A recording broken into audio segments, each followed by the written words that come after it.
I'm Ian Davis. I'm the creative director for Empire Earth 2 and the CEO and mad scientist at Mad Dog Software.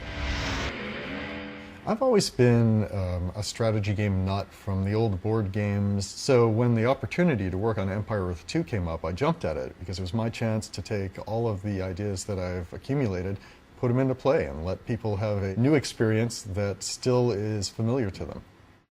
Besides all the innovative new gameplay features, we put more units in. There's over 350 combat units in the game. There's over 270 buildings in the game. What this allowed us to do was to make more variation between the different civilizations. So the Middle East civilizations don't look like the Western civilizations, which don't look like the Mesoamerican civilizations, which don't look like the Far Eastern civilizations. So we've added depth and breadth to the franchise.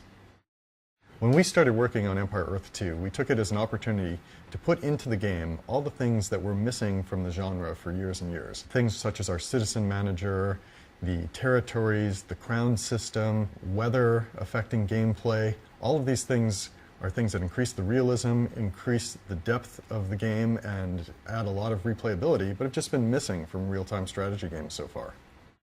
We made every map get divided up into territories, and you need to expand in order to build your empire.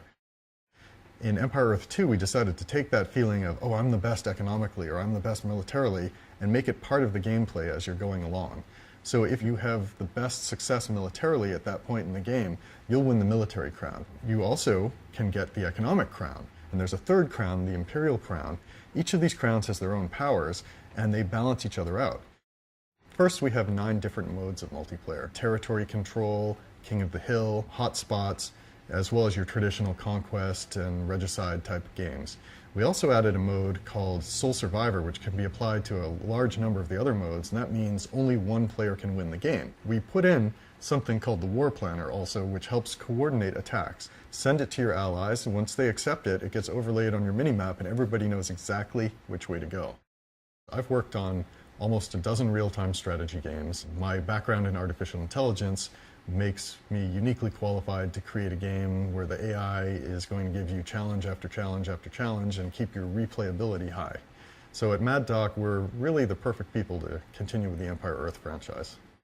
So we have 3 different campaigns. The Korean campaign, for example, spans from the very beginning of Korea as a nation up to the point where it first really established independence from China. Then we have the German campaign, which spans the Middle Ages, starting from the Teutonic Knights and going up through the 1800s.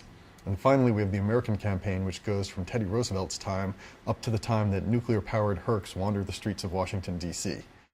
A typical day for me changes over the course of a project. Once the project starts, my day consists of a lot of design document writing, and then we end up having sessions of playing competing games in order to see what features work, what don't, what the shortcomings are. So my days now consist of getting in, playing a skirmish game against the AI to make sure the AI can still kick my ass. Then I'll play a game from the single-player campaign, and my afternoon will consist of playing multiplayer games where we work on the balance of the game.